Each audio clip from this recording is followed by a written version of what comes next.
Whether you're just looking to stay warm during a hunt or need maximum concealment, the clothing you wear can make or break a hunt.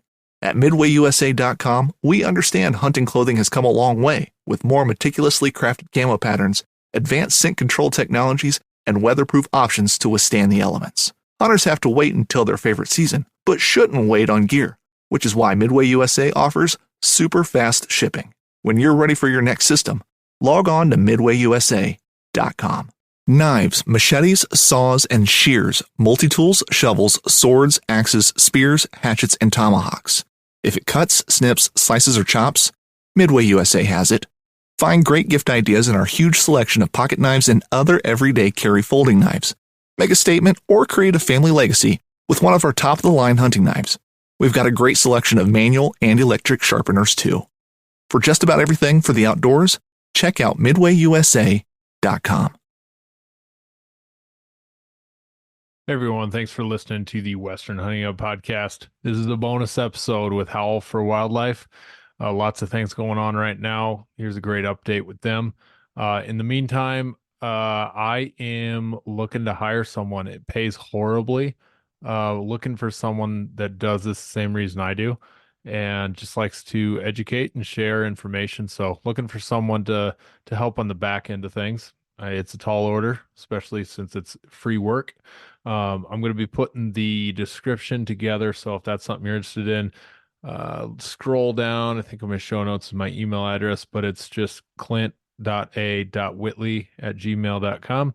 And I'll be putting that description out. But if being on the back end of a podcast, helping me out with a lot of different things, jumping on some episodes if you'd like, doing that sort of thing is what I'm looking for. So anyway, I'm going to be out for a while. I've already been out for a while, but I will be out on my vacation. So I will be doing some work on the plane for episodes and getting things back going for some good springtime shed hunting, turkey hunting episodes. And I'll see you guys mid-March.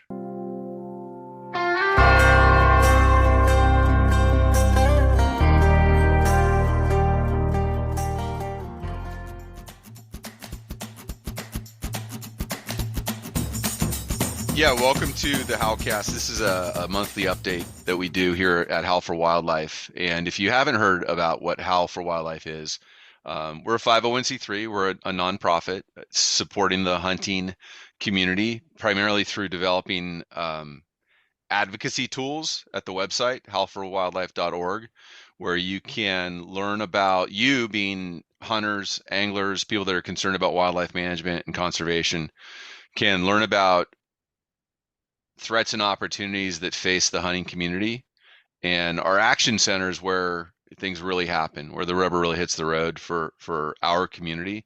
You go to howlforwildlife.org, check out the action center, and basically we make it easy for people to become advocates for issues that are important in the hunting and wildlife management space.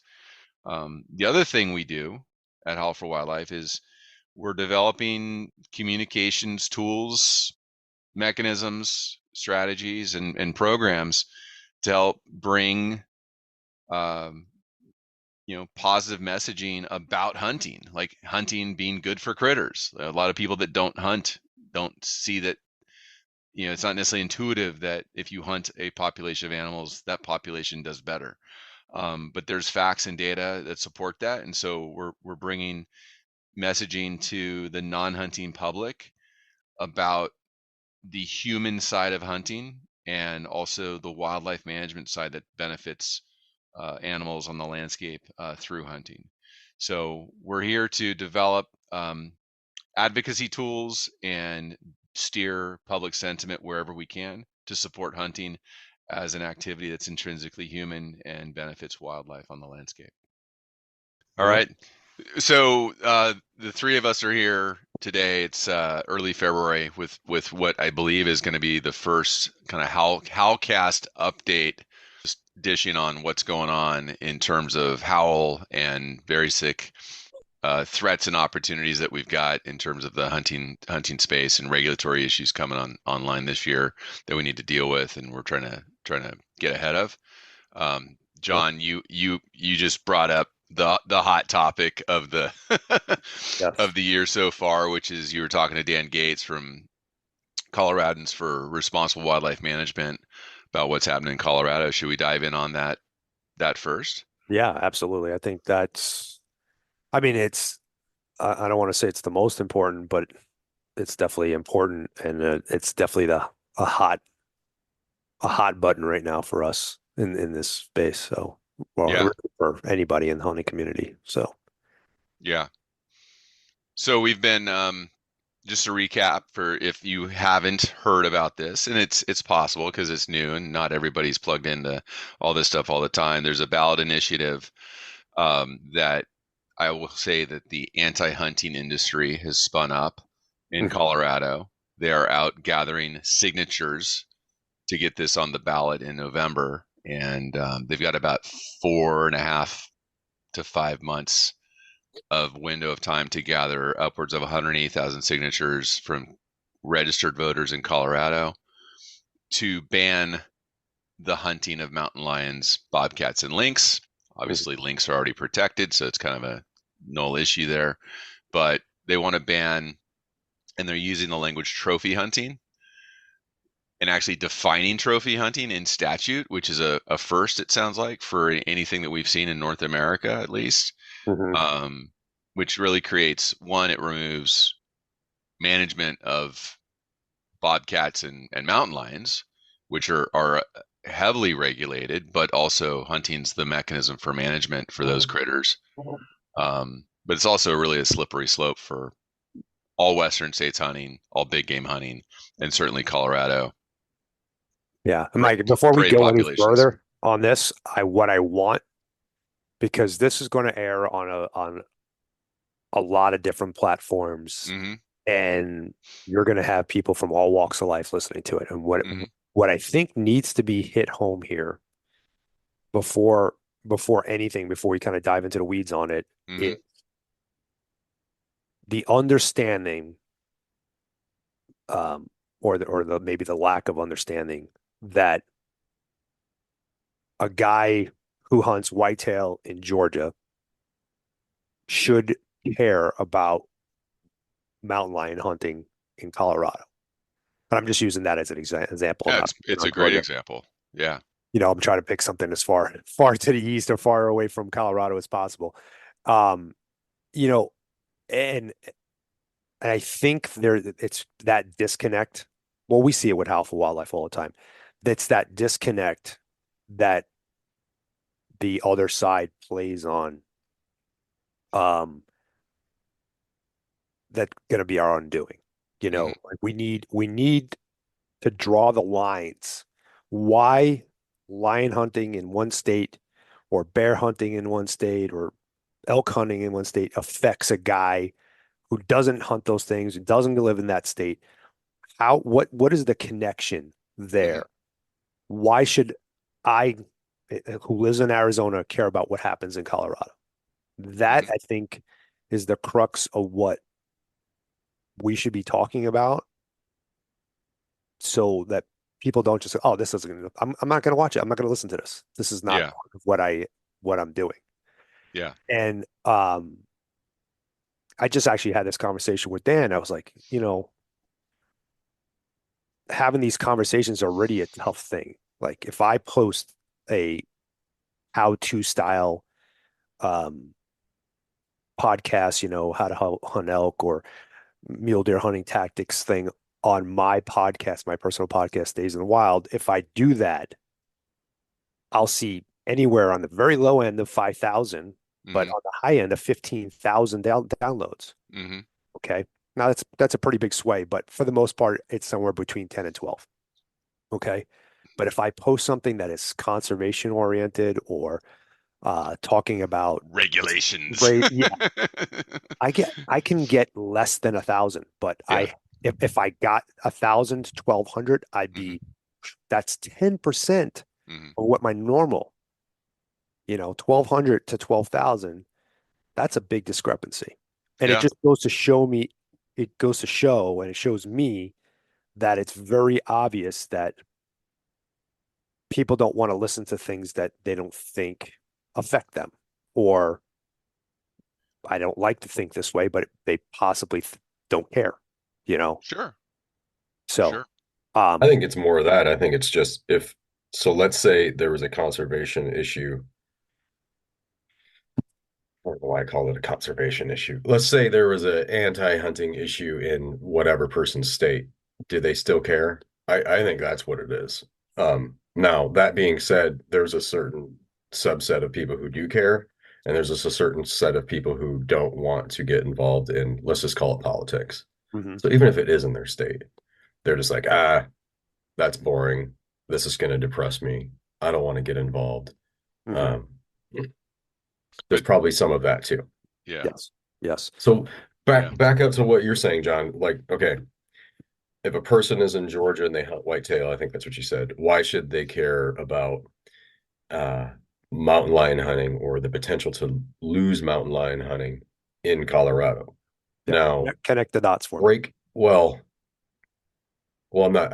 I mean, I know what you're saying, but there's a lot of ways to consider that. Which angle are you talking about, or is it all of the above? Is it the I'd say angle all of, the above because yeah, any given individual might have a reason to care if they knew all the reasons. yeah. So are we talking about people who might someday come to Colorado to hunt, like they have points in Colorado? Sure. Are we talking about because mountain lion they they can affect populations of say mule deer in Colorado or elk in Colorado, and then that person in Georgia they might come to Colorado someday, so they'd be concerned for that reason, or are they concerned because the battle that's happening in Colorado will someday get to your state?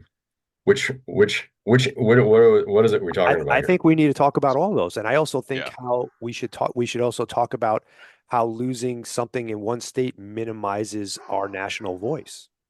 I think Yeah. that that's why I'm saying we need to connect all the dots because it's really important for the listeners of this segment or this podcast to understand why should I pay attention? Why should I keep on listening to this? Oh, they're going to talk about Colorado. I don't live in Colorado.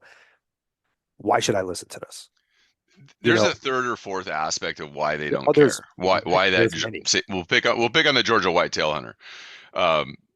Just for example, like you said, there's another reason why they don't care because they don't think they can affect the outcome. Mhm. And true. Yeah. and that goes across, even the Wyoming hunter that I talked to at Cheap Show is like, yeah, it's like sucks what's happening in Colorado. They're neighbors. Like I think he cares, but he doesn't know he can affect the outcome. And I think that's one of the most critical things that we need to drive on all of this is that no matter where you are, we can go into why it's important, no matter where you are, what you hunt, for you to care and get involved. It's that you can affect the outcome too. Sure. Sure. And and in this particular instance, we're going to be talking about a ballot box. So there's even more of that. They're like, oh, well, I'm not a voter in Colorado. How do I get involved?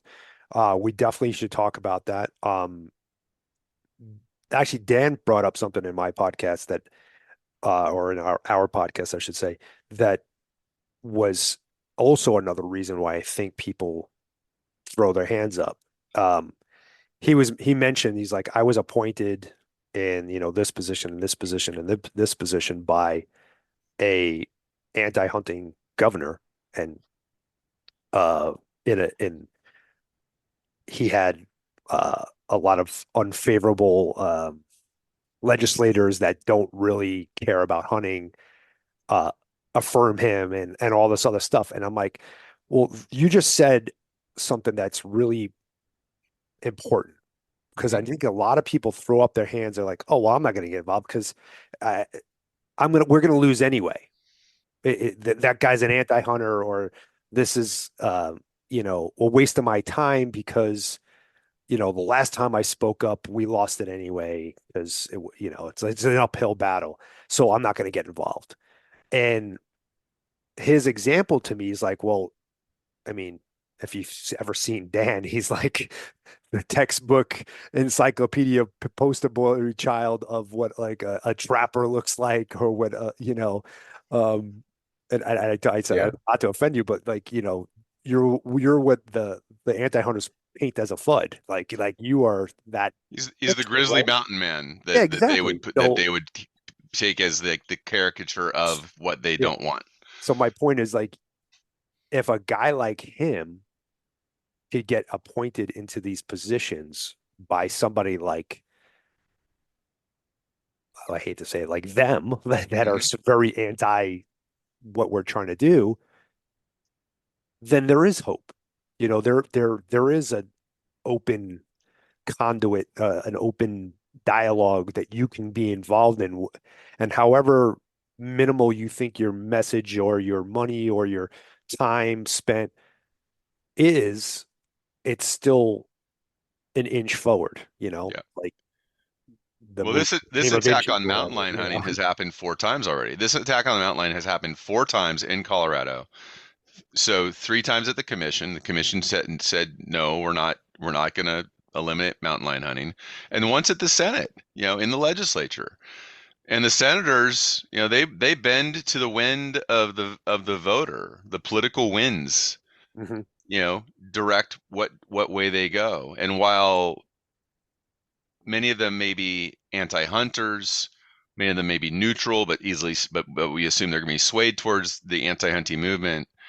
Voices came out nationwide in support of mountain lion hunting, in support of wildlife management through science, in Right. And support of CPW at that Senate hearing. And 4 of the 5 senators that sponsored the legislation fell away, and it died in Senate committee 4-1.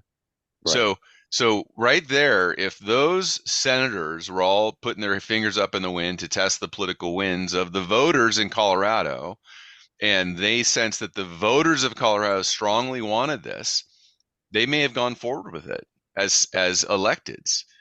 I think the fact that it failed there indicates, and it actually corroborates and supports what we're being told about this issue in the landscape today, is that it is not a strong, if there's sentiment towards a yes vote on banning mountain lion hunting and bobcat hunting in Colorado, is they have a slight edge. Mhm. They don't have a strong edge. Right. And that means that the hunter in Georgia that aspires to becoming, going to hunt mule deer someday in Colorado, or the hunter in Tennessee that doesn't want HSUS popping up in his backyard or their backyard to tell them how to manage their whitetails or not manage their whitetails, etc., or bring panthers and wolves back to Tennessee. Mhm. If they don't want HSUS on their doorstep, then those hunters in those other states it benefits them to draw the line here in Colorado and join us nationally Sure. to bring the fight to Colorado. Yeah. And those are all like super important points. And I'm just going to come out and say I want to come out and spell out some other things that are how this affects you. Hmm. You're not a none of us here live here none of us here on this call are from Colorado, Hmm. but it affects all of us. And if you look at it, um, kind of the way you were talking about how how politics work, we have a voice. We have a voice as outdoorsmen, sportsmen, however you want to label us. I like outdoorsmen. Um, if we have a voice, and our voice is our actual voice, our speaking up, saying what we want, but it's also the money that is generated from what we do that goes back into conservation.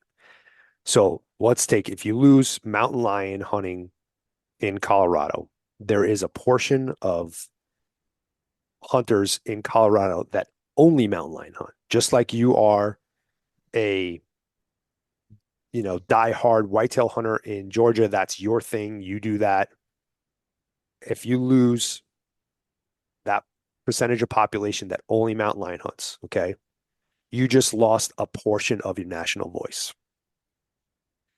And this trickles down. Okay, you lost a portion of your national voice. Colorado just lost funding from those tag sales because all those people that are buying lion tags are no longer buying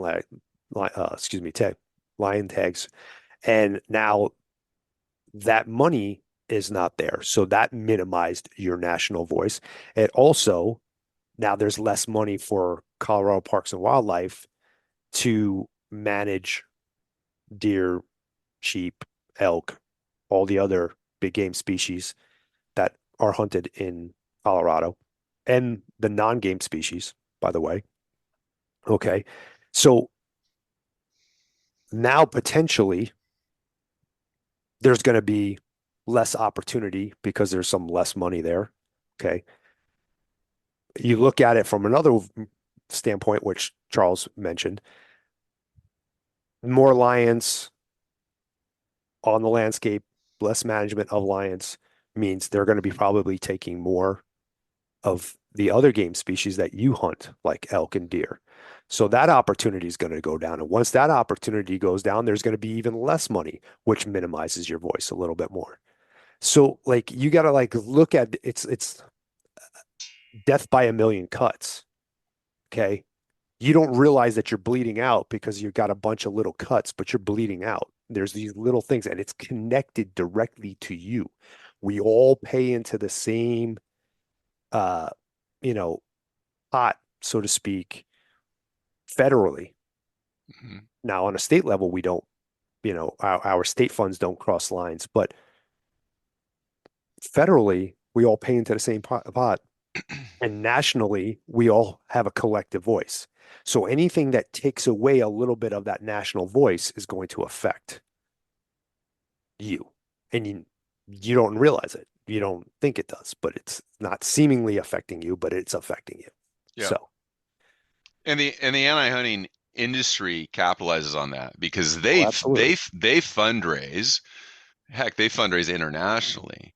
They fundraise across state lines all the time, Absolutely. and they know that the outdoors community, hunting, angling, is fragmented and very Complacent. species specific.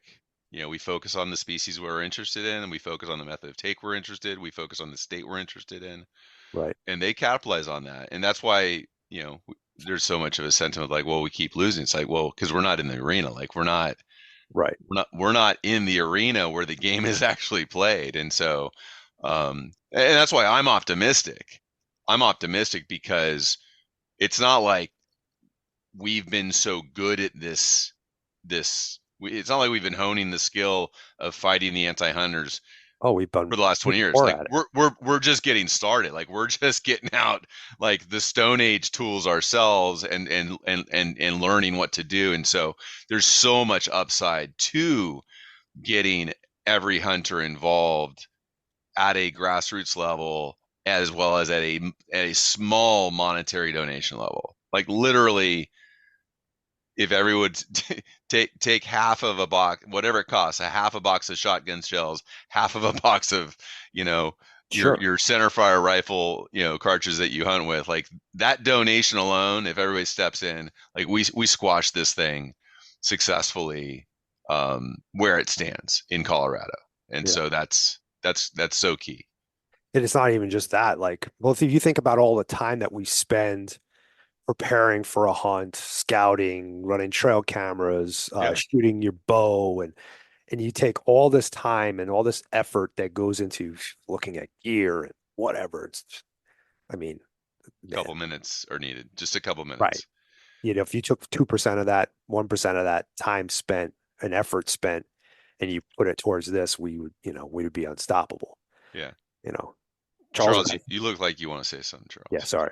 I just listen. I always have a million things in my brain. I Yeah. was probably moving So, my mouth open because I'm just congested is actually what's happening. because you're dying. No, so like what you get back to is this national voice, and that's first of all, we either have a national voice or we don't. We either are going to use it or we don't. Mhm. And so yeah, the person in Georgia, a win or lose in Colorado is a win or lose for that person in Georgia, whether they realize it or not.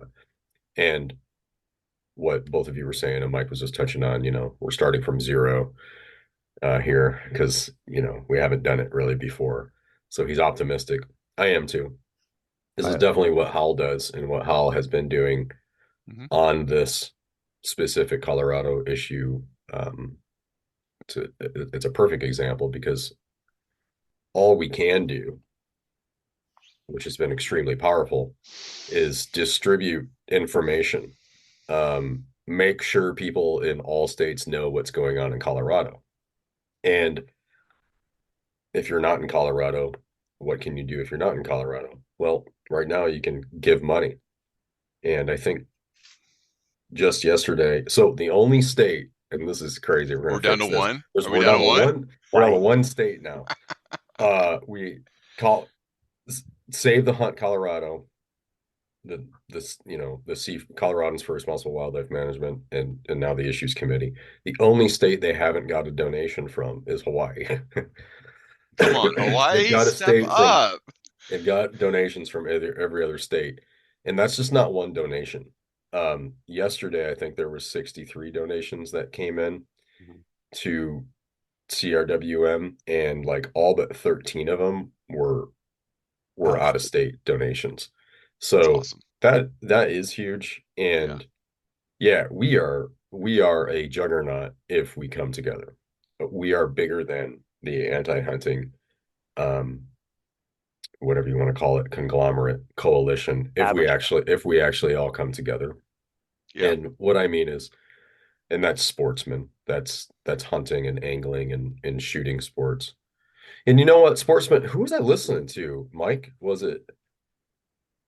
Uh it was Andy Stump, Cleared Hot. He had on Tom Opry, who does the Shepherds of Wildlife and all that. But he had him on his podcast, and they're talking about sportsmen and like that word. And Andy said it's it means you're giving the animal a sporting chance, which means it's fair. It's not a sport. It's It's not Right. not like we're in, frivolous. It's not. Yeah. Yeah. And yeah, that's and another. I'll That's another word. Like and they manipulate the words. yeah, So like, oh, recreational means it's frivolous and full of folly. No, it's just non-commercial. It means I can't yeah, go out and sell it.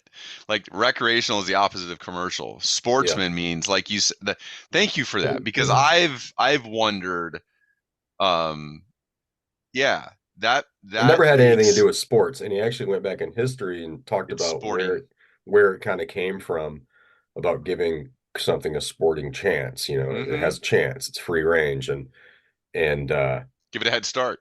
yeah, we got to get Tom on. That guy's he's awesome. But anyway, that's where I heard that yesterday. But yeah, they take these words, sportsman, trophy Trophy hunting is a huge one where I mean they're placing their bets on trophy hunting. They're placing their bets on their definition of trophy, hard.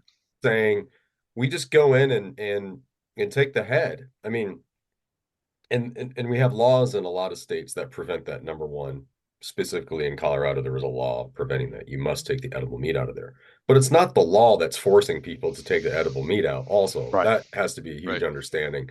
And that's evident And in all those other states that don't have that law. in particular, yeah, right. And particularly with mountain lion because it's crazy delicious. Now I haven't had it yet, but I can only say that from the people who have eaten it, and they're like, it's so good. Like it's not just edible. We need a mountain I think lion Mike said cook-off. something like it's We not need just a edible like cabbage. It's extraordinary, Right. you know? we need a So predator game meat festival in mhm, Denver this summer. Like mhm. free. Like $5. If you say you're an anti-hunter, it's free. If you say you're a vegan, it's free. Like just we need to put it like make it just an absolute media circus out of people walking in, getting a donated taste of mountain lion tacos and bear carnitas and Mhm. oh my gosh. Yeah. That would be so amazing because Charles, what you're getting at is their entire the Colorado issue and the anti-hunting trade, like they did this in California with the bear, with trying to outlaw bear hunting. They hang the whole thing on trophy hunting. Oh, if you take a picture of it, it's a trophy now, which is such intellectually like just complete nonsense. Um, Well, it's just but bottom line, it's it's a a lie. lie. Like it's It's a it's lie. such a lie, and it's not difficult to demonstrate that it's a complete lie. So they're betting the entire thing on their voter base being deceived. Yeah. Mhm. 100%. Which I think most voters, whether they agree with the hunting issue or not, they a lot of people immediately get a little bit, they get their hackles up if they know they're being lied to. And it's clearly evident that it goes against CPW's recommendations as shown in their recent presentations on Bobcat and Mountain Lion. It's clearly against the legislature. The legislature voted against it. And the commission has voted against it, like you said.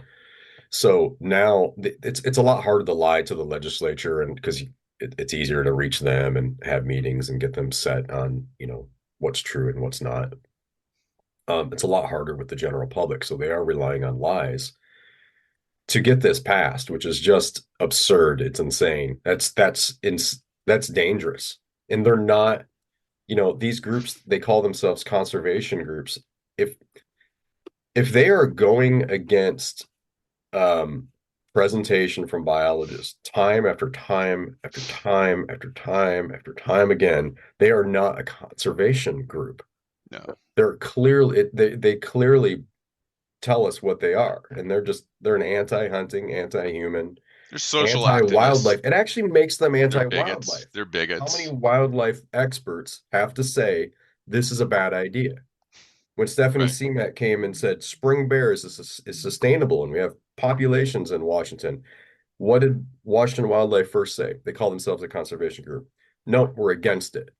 Right. And that's how we want the commission to go. What did they say when the presentation was given about mountain lions and bear recently in Washington from their staff? Nope, we're against it. They're against the science. They're against wildlife science. They're against wildlife. And they did the exact same thing and are doing the exact same thing in Colorado. Yeah. And in fact, it's the same people.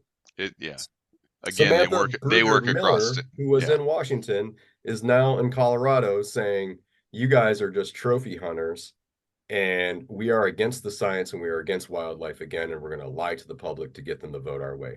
That is the bottom line of what's happening. The 1911 is one of the most iconic firearms in history.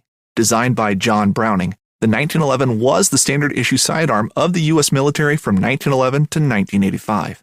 While Colt produced the original, almost every major firearm company has produced its own version.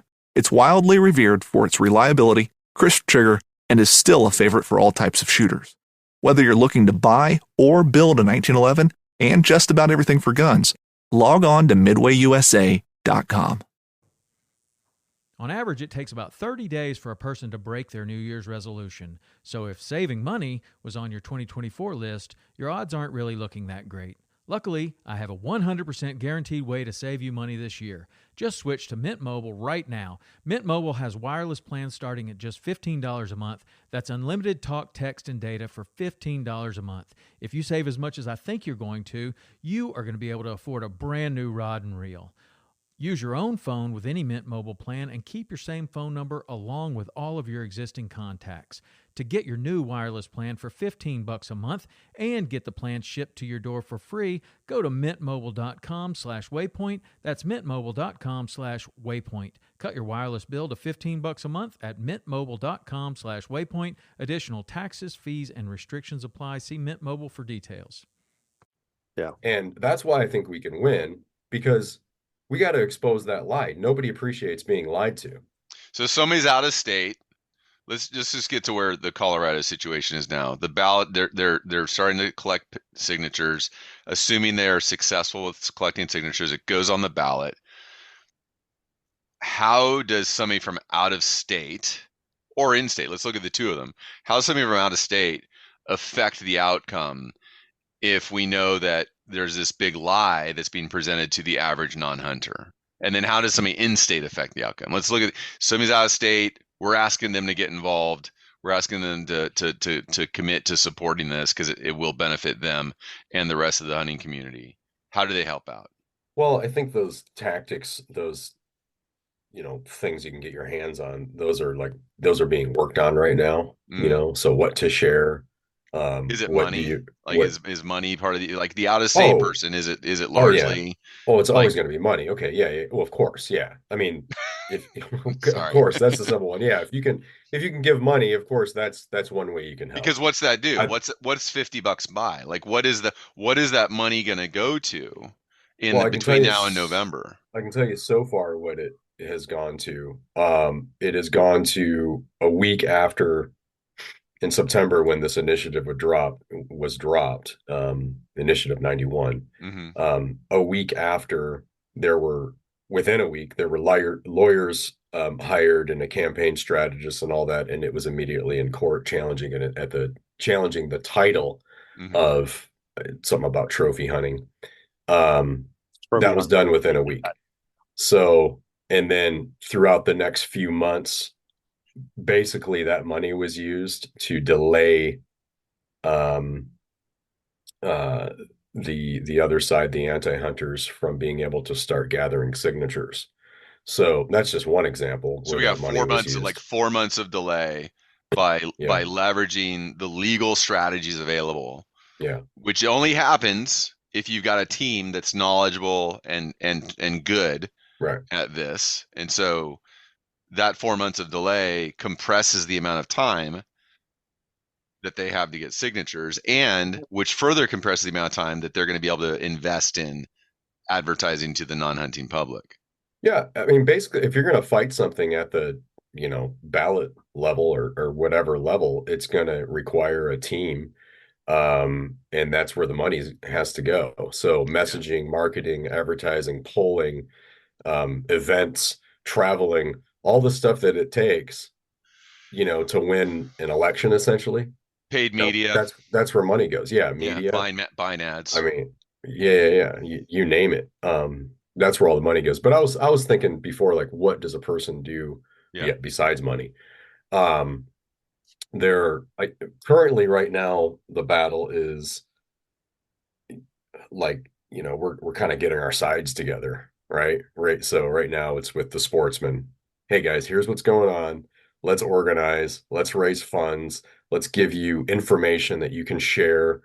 Let's get you up to date on what's going on so you can talk about it intelligently.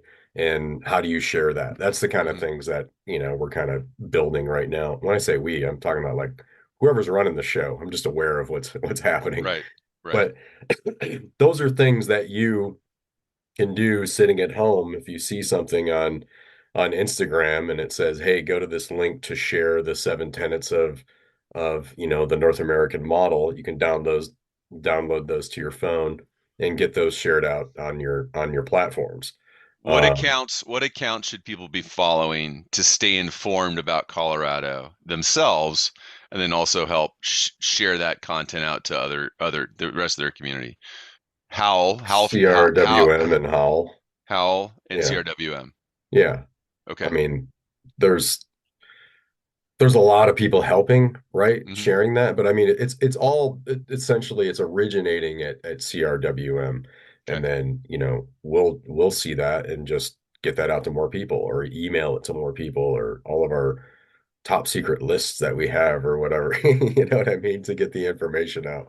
It's top secret That's list. our goal. Yeah, top secret. That's our goal. It's just how do we get the person in Georgia and Florida and Maine and California. California to know what's going on here and to Yep. contribute however you can?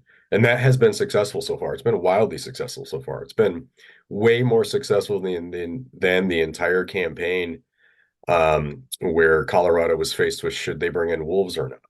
Right. So as far as organization and fundraising, and I mean, you name it, it's like exponentially more successful in just a few months than that entire 17-month campaign. Yeah. And I think there's a lot of reasons for that, but people learned from that loss. But this is a big thing you got to understand. Um, Here's a comment, and we get these all the time, and they frustrate me. But Colorado is over. It's the next California. It, You woke up too late. I don't know, something like that. But anyways, there's no yeah. way, you have a chance. Or if it goes to the That's ballot, a like, quitter. Like seriously, that is Exactly a what I was saying quitter. earlier. That is a yeah. quitter who's never been in the fight themselves. Like But like but that understand this is though. Understand this on that. So that whole is as disorganized as apparently it was the wolf thing in Colorado. It lost by like 1%. Yeah, it was a small 1%. It loss. ended up being 33,000 people changed the outcome of that vote. That's Hmm. it. And there are some really wild numbers in different states, but the amount of people who buy hunting licenses or tags who aren't registered to vote is Yeah. absolutely insane. Now, I saw a number in Colorado, and it's like some people say, yeah, it's true. Some people say, it's a little less than that. Regardless, the number's too high. But I saw a number that said, what was it, 74% or Yeah, I 76%? don't It believe was that something. enough to I don't repeat either, it. but let's But we just say have it's heard that there's like 100,000 or 150,000 hunters, like yes, hunters, anglers that hold licenses to go play in the woods and harvest things that didn't vote at all. who aren't registered to vote. Now, Yeah. Just in Colorado, that changes the outcome of that Yeah, vote. completely changes the outcome. Yeah, so you Son, can't three say times over. you can't say, yeah, three times over. You can't say that my vote isn't going to matter or I can't change this. Bullshit. If you Yeah. actually went and took 3 seconds out of your day to check that box and everybody did that and you registered the vote, you can do that right now. It's super easy online. However, I mean, like you can do it anywhere. Um, bullshit. It changes the outcome of that. Yeah, we win that I game. mean, We win that yeah, game.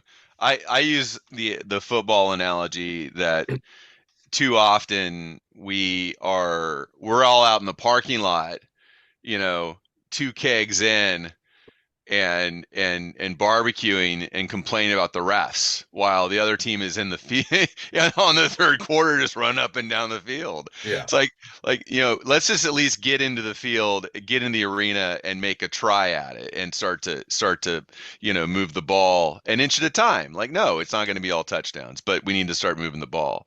And so that person that said, "Oh, it's over," it's only over if you remain sidelined and remain in a quitting yeah, position. Right. But thankfully, there've been wins and there've been opportunities to show that this works.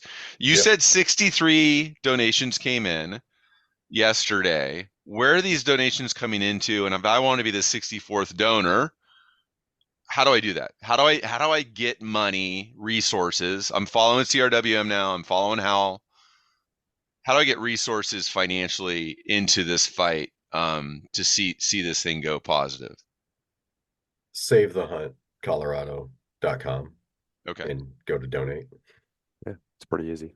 Yep. SaveTheHuntColorado.com. That's the resource where people can make donations. That is the group that is. So I'm saying this, like from Hal, I just know because I talked to him on the phone or I just know this information. None of this goes through Hal at all Right. whatsoever. That's the organization that is spearheading this fight. And again, they're the ones that have the lawyers and the pollsters and the campaign team and the marketers and the messages, the whole thing. They got all that. Right. Mhm. So that's where the money needs to go Yeah. for They're that they're fight set right up there. or organizationally they're set up in a way to make these fights. Like they don't buy Yeah. land, they don't do tree work, they don't do No. forest work. They are while a lot of other orgs that we support and love do work for the critters, CRWM is set up in Colorado to do the advocacy work on behalf of the hunting, angling, sportsman outdoors community, wildlife management community. Yeah. And register to vote. Yeah. I, Yeah. I want to speak to something We can say specifically that, about right? what you just said. I think what happens, and I know it happened, or I used to think this way probably 5 or 6 years ago. I am a supporter of RMEF, the Old Deer Foundation, National Wild Turkey. Like I support probably 5 or 6 national organizations. Mhm. So I think what happens a lot of times, and I know it happened to speak from my own personal experiences, in my head, I'm like, well, I'm a Sportsman's Alliance and I support SCI. I'm sending my money to these people, and that's all I need to do. They're going to take care of it for me. Checks the box. I've done my part. I've I'm shelling out $600 a year between Mhm. all of them, and I've done my part. But I think what a lot of people don't realize is that, especially with the critter organizations, not necessarily Sportsman's Alliance and SEI, but the critter orgs, they're all 501c3s. They all have a Mhm. certain mission, and they have to operate within that mission to maintain their C1 501c3 status. And they were designed to put critters back on the mountain, Mhm. do habitat restoration, um, yada yada yada. So they're not really even allowed to get involved in a political manner, or they are to a certain extent. And we're learning all this as we go along, navigating this part of it. But they're only allowed to get, so your funding is going to a good place. And I'm not saying stop doing that. This is not Mhm. what I'm saying. It doesn't give you the license to sit back on your haunches and not get involved in things, because chances are that money is not going to protecting your rights. Right. Hey, Yeah. expectation is the mother of disappointment, right? If you expect RMEF to do work that gets involved in elk human conflict issues or elk habitat improvement, elk wildlife crossings, you are expecting the right thing from RMEF, and they're really freaking good at it. If you're expecting them to get involved and drive 50 state advocacy to support bear hunting in California, it's not their thing. Like, No, it's just that you will be disappointed if that's what you expect. And I lived that myself 2 years ago. If you expect Howl to buy land to commit, to dedicate to antelope, in Prescott Valley, in Arizona, like, Howl's not going to do that. Like, you'll be we might. disappointed. Well, we might, with John there, we might, but We might. We're you'll crazy be enough. disappointed. You'll mostly be disappointed that Howl's not doing that. But if you expect Howl to inform you and give you an advocacy portal where you can efficiently and effectively drive your words of support towards something at a regulatory level, you will be happy.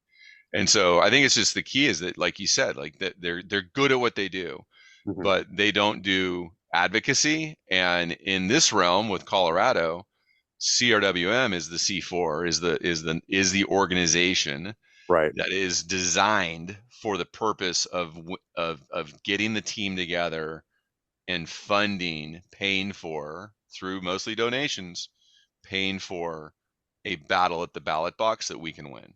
Well, I mean, that's a perfect example right there. So we're an organization. Hmm. We need money, Hmm. and we recognize that we can't do what CRWM is doing for this Right. specific.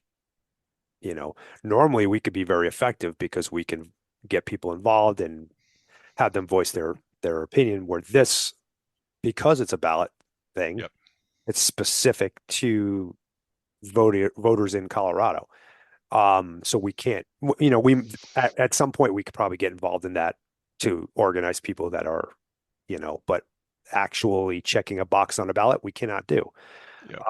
So Hal recognized that. We would love to see your donations come to us, but we know that the most effective way to win this is to have that money go to the tip of the spear, which is CRWM at this Yeah. point. Save the And hunt, Colorado.com. yeah, Right. so maybe I feel like we didn't really do a great job because we're sitting here talking to us three on and we know the issue. Like So we what's didn't the really what's the we didn't really how do we explain recap it? Like, we know that the we didn't ballot really explain initiative, what's going on there. there's a ballot initiative, they're getting signatures. You talked to Dan, like fundraising for CRWM is happening. They want and need donations. What are the other kind of most immediate recent, like, tactical updates? Um, Well, tactical updates. I think, well, one of the things that Dan and I spoke to it at the towards the end there was something that I've been personally preaching, and I know we at Howl have been doing it as well. Um, is becoming a better steward of hunting by educating yourself. And what I mean by that is we can win a lot of wars, a lot of battles if we're better players. And what I'm saying is if we can teach our not teach or educate ourselves on the North American model of wildlife conservation, if we can have ask ourselves, why do we hunt? And put that into words in a way and package that in a way that you can convey that to somebody who doesn't hunt so they can understand where you're coming from Mm-hmm. and be just like a good conduit for explaining what hunting is, what hunting does, where the money comes from, where the what is conservation versus preservation. Education, arming yourselves with this like a 30-second um dialogue that you can recall very easily. That way we all interact, with people who are non-hunters on a daily basis at work, uh, at any different level. And if we can have these nuanced conversations with people and plant the seeds, they will have a better understanding of what hunting is. They will maybe have a connection with you. And when the ballot comes up, whether it's this one in Colorado or it's going for whitetail hunting in Georgia, whatever the case may be, when it comes up, you will have created a potentially sympathetic Mm-hmm. ally.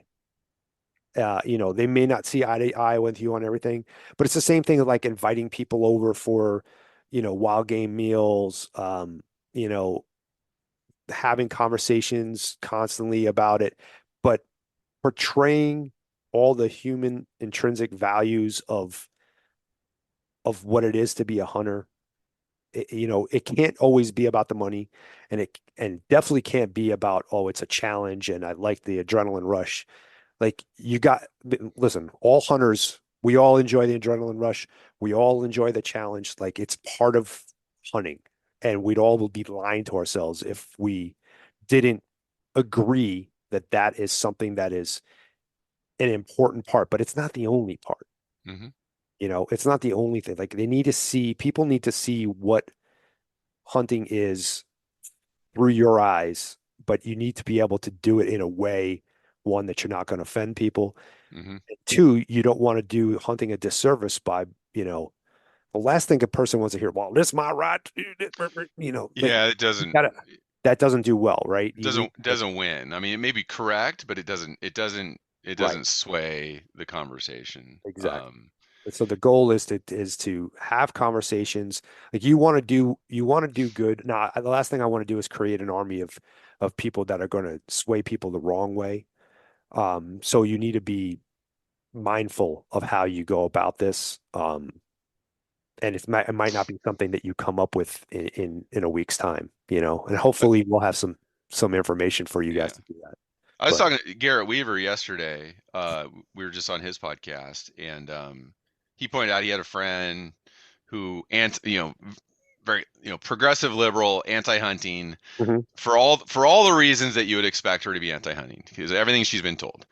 All the caricatures of the hunter and where extinctions come from, and we just go out and shoot stuff, and all the trophy hunting lies, all that, and where he won with her was asking her questions like, why do you think that? Like, because she'd make some statement about, well, about trophy hunting. Like, what does that mean to you when you say when you say that word? What does that mean to you? Mhm. It was a lot about asking questions to unravel this really nasty ball Right. of, misconception, misperception that she had. And she only had it because somebody else had given it to her, Right. and so, and it took time. It was very nuanced, but it took time. But as that ball of lies was unraveled, and he could then share, well, this is my experience, this is what we do, and this is what we see, and this, there's another side to the coin. She's now like, as she's a fervent supporter of regulated legal hunting as part of wildlife management. She's a believer. Sure.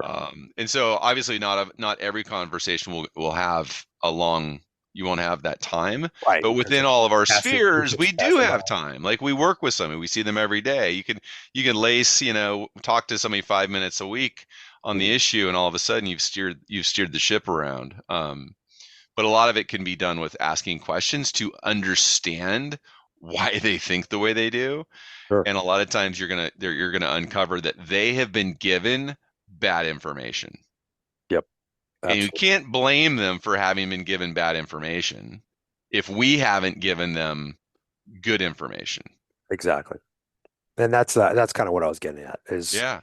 let's get the good information. Let's Yeah. understand it so we can put that out there, because we have 70 years of the other side painting this picture of you as the bloodthirsty, Elmer Fudd, you Yeah. name it. Think of derogatory, like look at any single mainstream media thing out there about hunters. It's typically negative or, anti-hero, Yep. you name it.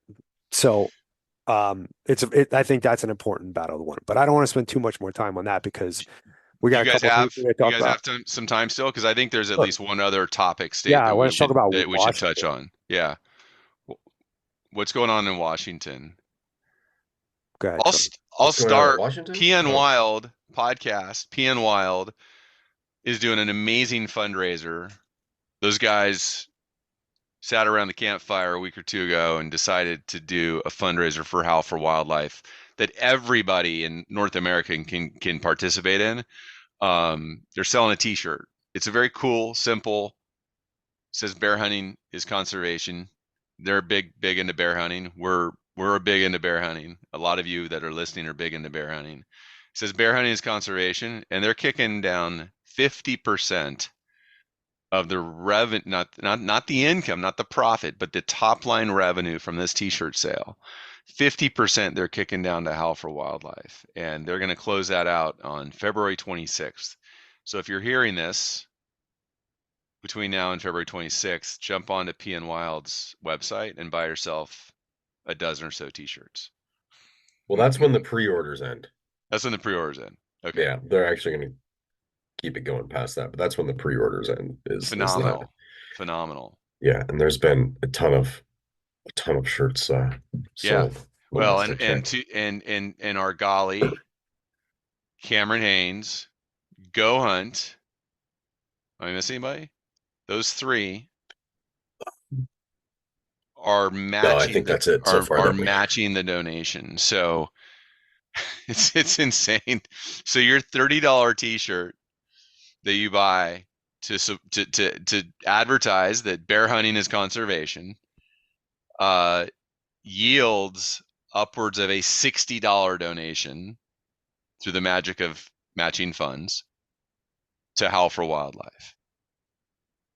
Massive support from the hunting community in a way that I don't know, we haven't seen. And it's just, I think it's, people are realizing that the need for advocacy, the need for the right communication into these select markets is needed, and it's going to really equip us to help out with that. And why did that all come about? Being got involved because Howl has been super involved in things going on in Oregon and Washington. And right now, Washington, actually, we have a positive bill that we can get behind. Charles, you want to get into that, or? SJR 8208, the right to hunt and fish, trap, harvest, gather, all that in Washington, brought about out of nowhere, kind of.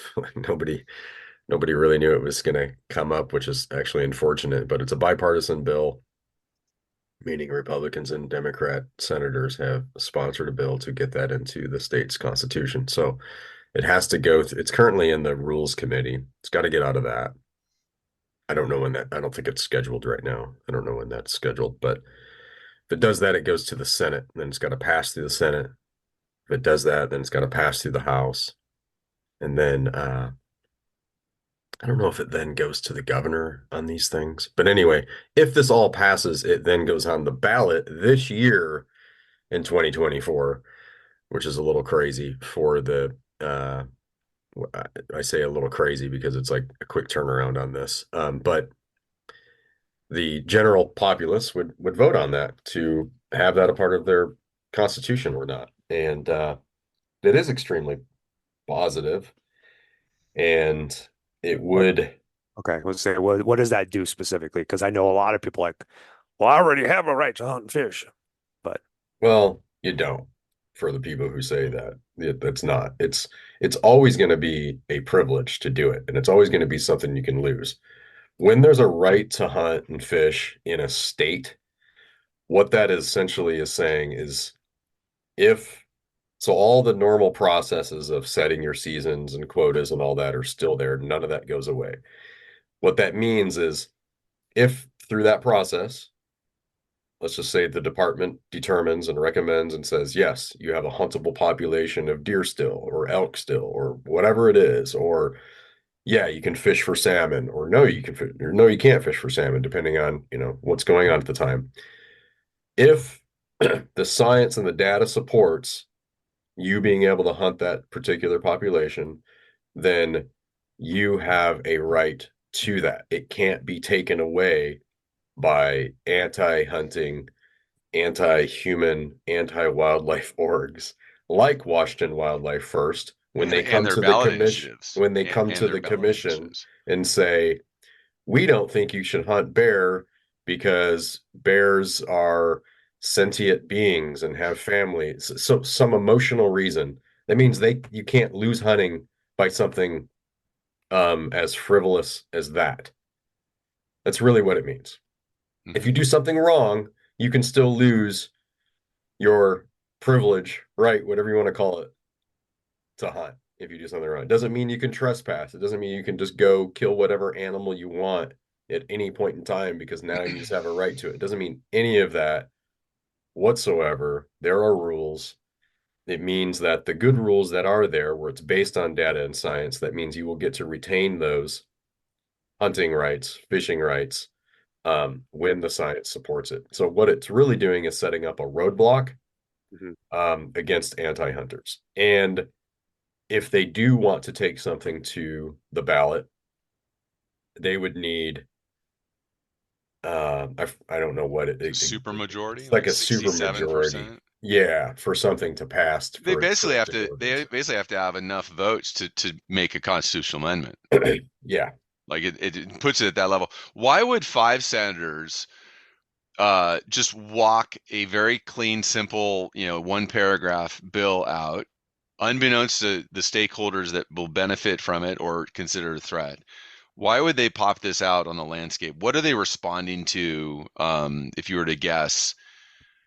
Because I think they see the corruptness of and the irresponsibility of the current commission in Washington and how they have constantly, well, Senator Short, one of the sponsors on here, she brought it up. They Yeah. are going against the recommendations of their department over and over and over again. right. So they've become their own Kind of you know, rogue. Supreme Court. And they're like, we make the rules, and science doesn't matter. Or the only science that does matter is agenda-driven science from biologists who are on, some extremist anti-hunting organization board or something like that. So Right. that's why, because it's getting out of control there. Yeah. The commission's completely out of control.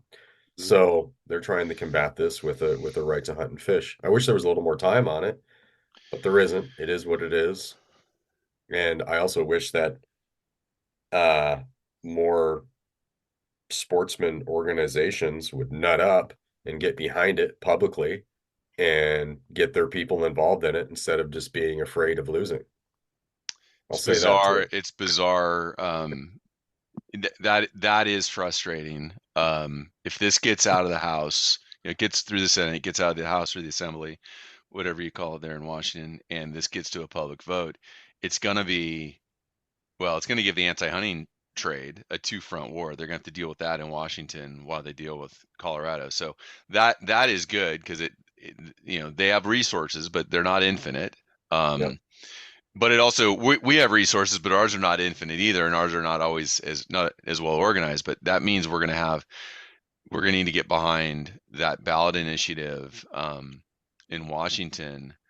I think the fact, and this is where again the non-hunter is so critical. Commissioners are seated by the governor, so there's political influence. The governor has a certain leaning. They're going to choose commissioners that might be might be biased, less objective. So it looks like that's happened, but those commissioners are also approved in the Senate.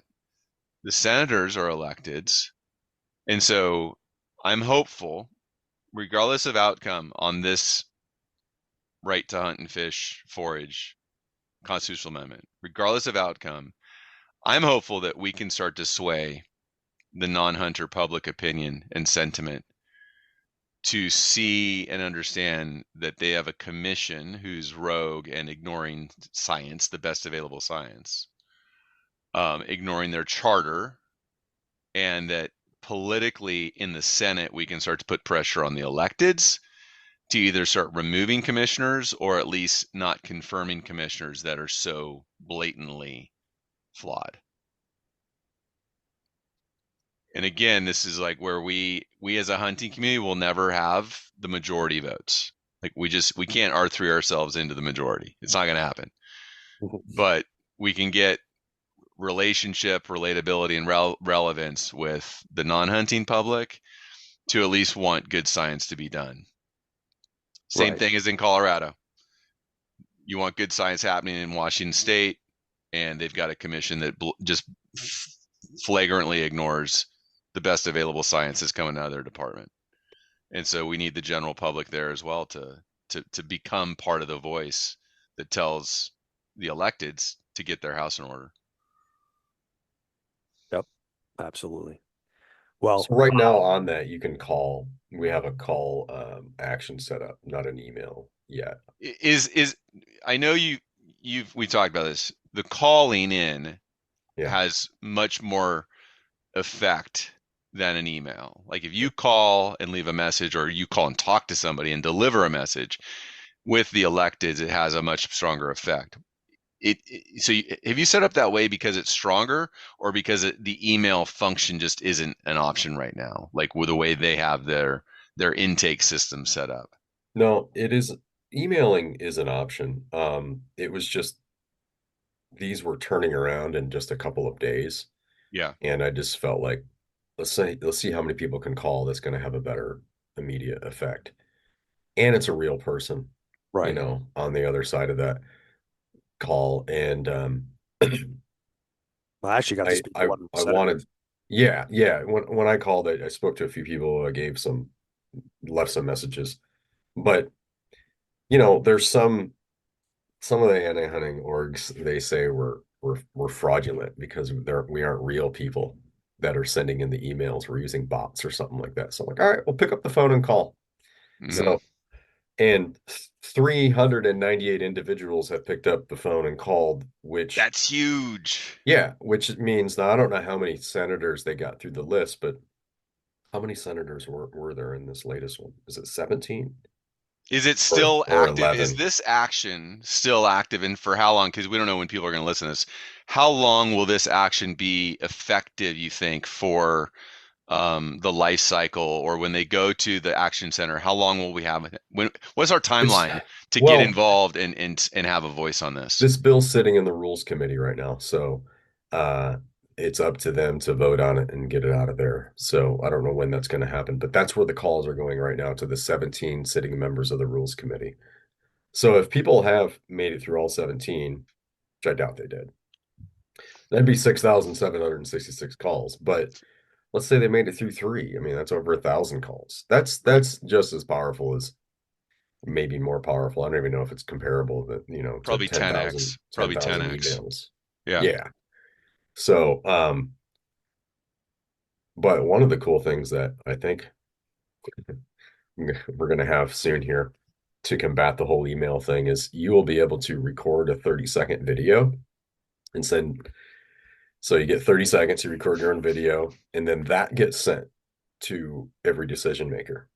Hmm. So now they can see your face and you're like, I'm a real person, and we can follow up with it on an email. But look, these are real people. They better crank up their server storage. Yeah. Their Well, email server. I think it probably comes through as a link, so you open Okay. it, so it's not. Yeah. But it's only 30 seconds Or long. have to But crank up our server storage. Somebody's server storage is gonna have to crank up. That's awesome. I mean, those are and that's, I mean, that's the tech difference. That's where Howl has been so different than the other advocacy channels is how customized and precise the messaging can be. So basically, no matter when you're listening to this podcast, today is February 6th. It's active now, but we will have an action item on the Action Center at howlforwildlife.org that addresses and gives you an opportunity to act on this issue in Washington State. Yeah. As long as it's functional. And so if you go to the Action Center at howlforwildlife.org, and it's there, dive in. And maybe it'll switch to this video record, stay as a call record, calling in, email, like dive in and do those actions, because those actions work. And the beautiful thing is, it doesn't take much time. You can support your Washingtonians from Florida. You can support your Washington hunters and wildlife community from anywhere that you are, and your voice can matter in that regard. So I think it's so powerful. Yeah, and if we don't win this, like I've heard, we might not win. We want to have a couple of years to prepare for this. Mm-hmm. Let's say it dies here in the Senate or in the House, or even if it made it and it died there. Try it again. Yeah. Keep going over and over. That's also what the anti-hunters do. They lose all the time and they come back and fight again the next year. Yep. Stop being a bunch of freaking wimps. Yeah. Just organize and do something. They tool up. They tool up and grind away on it and keep asking their supporters for money. I get 7 emails a week between the 3 anti-hunting groups that I happen to get spam from, and it's always a crisis. There's always a crisis. They're always asking for money. Oh, they're losing their minds right now because the Biden administration actually decided against their wolf classification, and they're just losing their minds. They're like, the blood of wolves is on your hands, Joe Biden, and all this stuff. And it's like, man, thank you, Joe Biden, for this one. Yeah. Even though he wasn't making the decision, but wolves have there's a number, a management number that they've reached and gone way beyond. They're not threatened, they're not endangered, and you can't treat them as such when they've passed those data points. Simple as that. Yeah. I mean, that's just what really exposes these. That's why these groups are not conservation groups. There's nothing conservation about them. No. At all. There's no number that they will say, okay, we've reached this threshold. Let's manage these animals proactively. Yeah. There's that number in California with black bears, grizzly bears in the Northern Rockies, wolves. That number doesn't exist, because as soon as that number is met, if there were such a number, they would not have a crisis to call out to fundraise with their community, and they wouldn't have anything for their lawyers to do with the Equal Access for Justice Act. Yeah. It is an industry for them. Like the farm that they till is the crisis of wolves aren't recovered. Like as soon as that crisis is gone, they've lost they have no job. There's nothing conservation about any of that. It's just, they are just, here's a crisis, let's make money off of it, create a bunch of lies. Yeah. And get people who aren't paying attention to subscribe to their folly. Yep. Other than that, in Washington, there's always the commission, but I don't have faith in the commission at all. I do think they are bought and paid for. That's just my opinion. But it is important to keep showing up in numbers and giving them a hard time, polite, respectfully, and it's great because it gets them to talk, it gets them to say things, which I think Show their continually hand. exposes. Oh yeah, they just can't shut up, which is a Yeah. great thing, I think. It gives the department a chance to give their side, Mhm. even though they can only give a recommendation, but it gives everybody a chance to hear the science. Mm-hmm. Right? And then gives the commission, again, a chance to make a decision based on science or based on whatever your agenda is. That's important to not ignore that. But it's gonna take a lot more to I think shift those shift how that whole decision making is done. There is still a beaver bill that beaver bill SB 5846. We definitely brought light to that, and it was on paper the original bill wasn't terrible. There was a section in there that talked about restricting beaver trapping, I believe. But the big red flag there was Washington Wildlife first said in their announcement to their supporters is this is the first step to banning trapping. Well, how is this the first step to that? And then Senator Short brought it up in the hearing, the committee member hearing, that the rulemaking will be for this bill. If it passes, rulemaking, they'll rely on WDFW for that, which then, of course, the final decision will go to the commission. And the commission, she said, is often, noted for going against the department's recommendations. So this bill could turn into an anti-trapping bill. All right. So we should do a podcast with them, with the Methow Beaver Project. Alexa, can't remember her last name, but she called me and was like, hey, we're in support of this bill. Here's our intentions of this bill. Our intentions is nothing anti-trapping. And in fact, I've told those who have these intentions to lay off and to stop. And she's spoken even with commissioners and said, you guys are anti-trapping. We know you want this to be anti-trapping. You need to stop or I'm pulling my support. We have no anti-trapping intentions here whatsoever. We want to have, in addition to trapping, which is sometimes necessary, she recognizes the benefits of trapping.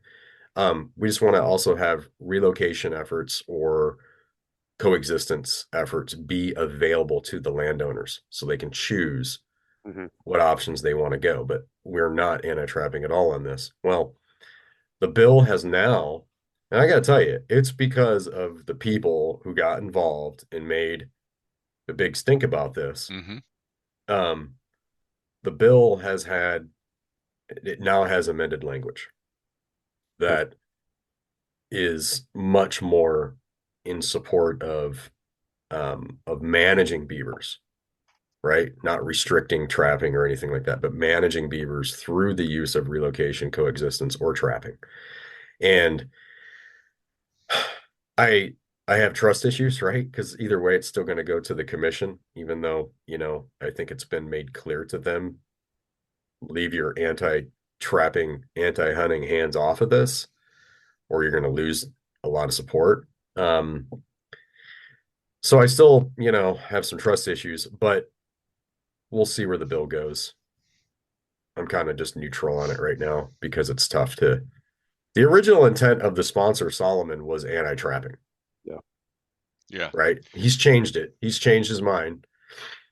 But still, I'm like, all right, if this was your original intent, it's hard for me to trust you.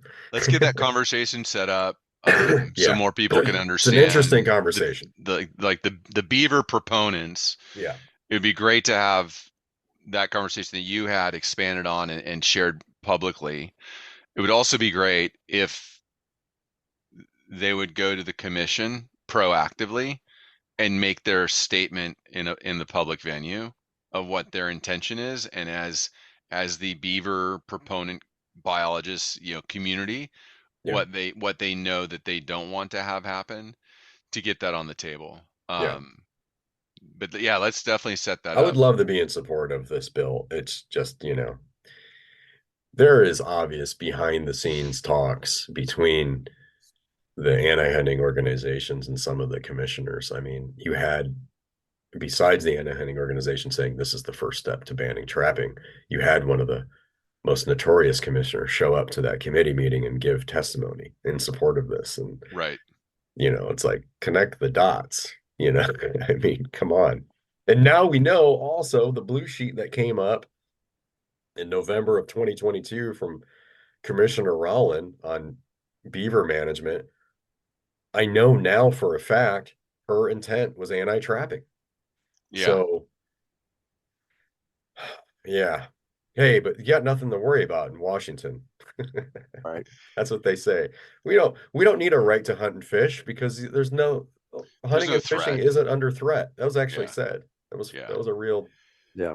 The other thing that they say, and the more we get, like you said, the more we get them talking, whatever the venue, the Yeah. more they show their hand. Like the whole, only 3% of Washingtonians participate in this activity. It's like the tell me you're a bigot without telling me you're a bigot. Yeah. Tell me you have a cultural bias against something that's completely sustainable and natural without telling me you're a bigot. The whole, like, a minority group of people participates in this, and then the fact that they lie so much about that group of people that they're talking about is to be sidelined. Like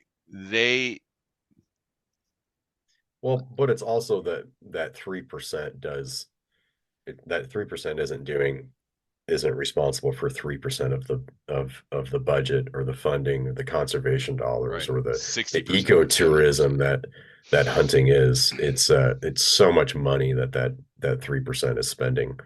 Yeah. That they don't like to talk about that either. And when they do, they massively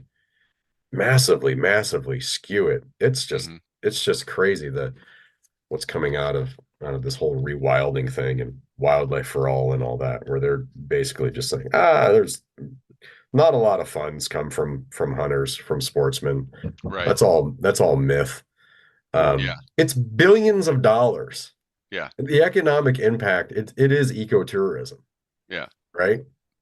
It's sustainable. billions and billions and billions of dollars. It's sustainable. Just stop. Like it's really hard to even talk about because they're coming so far out of left field. It's like arguing with flat earthers. It's like, all right, cool. I mean, what do you want me to, it's almost useless to talk about. It's so wild.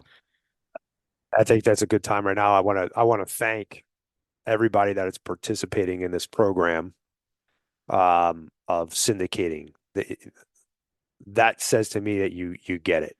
You understand how important it is to set your personal, I don't even know what to say, aside and bring light to what Howl for Wildlife is doing, what we're trying to accomplish in the community. And those listening in on this, as you get exposed to more of this, you're going to understand and know the importance of why you should be involved in everything hunting across the United States as a national thing, and even internationally when those are presented. So, Yep. Thanks again for tuning in. Behalf of myself, Howl for Wildlife, Mike, and Charles, I think we appreciate you coming along on this journey and listening in on this first episode of the syndication.